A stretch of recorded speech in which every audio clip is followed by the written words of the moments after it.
নিরাপদ থাকতে পারে।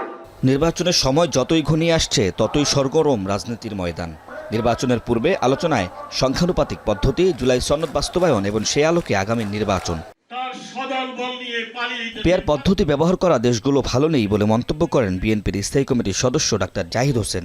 বলেন, বিশ্বের উন্নত রাষ্ট্রগুলোতে এই পদ্ধতি ব্যবহার হয় না বলেও মন্তব্য করেন তিনি। বলেন, নির্বাচন বিলম্বিত হলে পালিয়ে যাওয়া স্বৈরাচার লাভবান হবে। সংস্কার কার্যক্রম বিএনপি সর্বপ্রথম শুরু করেছিল উল্লেখ করে তিনি বলেন, স্বৈরাচারী শাসন ব্যবস্থা থেকে প্রেসিডেন্ট জিয়া বহুদলীয় গণতন্ত্র চালু করেছিলেন। আপনাদের কর্মসূচির কারণে যদি আজকে কোনো কারণে এই দেশের নির্বাচন হবে কি হবে না এটি নিয়ে মানুষের মধ্যে এক ধরনের আশঙ্কা জমে, তাহলে লাভবান হবে পলায়নকৃত স্বৈরাচার। সেটির জন্য কি আপনারা 2024-এর 36শে জুলাই করেছিলেন? এদিকে শুক্রবার সকালে উত্তরার এক অনুষ্ঠানে অংশ নিয়ে বিএনপির স্থায়ী কমিটির সদস্য ডক্টর মঈন খান বলেন, প্রতীত স্বৈরাচার সরকার উন্নয়নের নামে দুর্নীতি করে দেশের পরিবেশ ধ্বংস করে দিয়েছিল। বলেন, কয়লা চালিত বিদ্যুৎ প্রকল্প করে সুন্দরবনের জীববৈচিত্র্যকে হুমকির মুখে ফেলে দিয়েছে প্রতীত আওয়ামী লীগ সরকার। আজকে আমাদের যে উন্নয়ন পরিকল্পনা, সেই উন্নয়ন পরিকল্পনা তৈরি করার সময় আমাদের সচেতন থাকতে হবে যাতে আমরা বাংলাদেশের পরিবেশকে আর নতুন করে কোনো ধ্বংস না করি। স্বৈরাচারী সরকার যেভাবে বাংলাদেশের পরিবেশকে ধ্বংস করে দিয়েছে।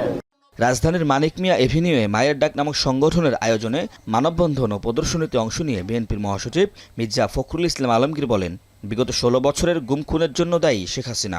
তার বিচার এদেশের মাটিতেই হবে। জানান, বিচার নিশ্চিত ও ত্বরান্বিত করতেই নির্বাচন চায় বিএনপি। বিএনপি নির্বাচন অবশ্যই চায়।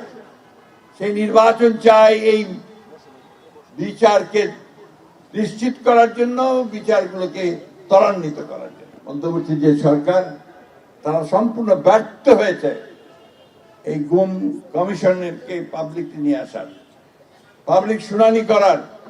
তারা ব্যর্থ হয়েছে এই শিশুগুলো, তাদের আত্মীয়দের, তার মায়েদের, তার ভাইদের যে কান্না, সেই কান্নাকে বন্ধ করার। এটার জন্য তাদেরকে অবশ্যই জবাবদিহি করতেই হবে। আমরা শেষ পর্যন্ত, যতক্ষণ পর্যন্ত এদের বিচার চূড়ান্ত হবে, আমরা তাদের সঙ্গেই থাকব। অন্তর্বর্তী সরকার গুম কমিশন নিয়ে ব্যর্থ হয়েছে বলেও মন্তব্য করেন তিনি। গুম হওয়া ব্যক্তিদের বিচার না হওয়া পর্যন্ত তাদের পরিবারের পাশে থাকবে বিএনপি। ওমর ফারুক, এখন, ঢাকা।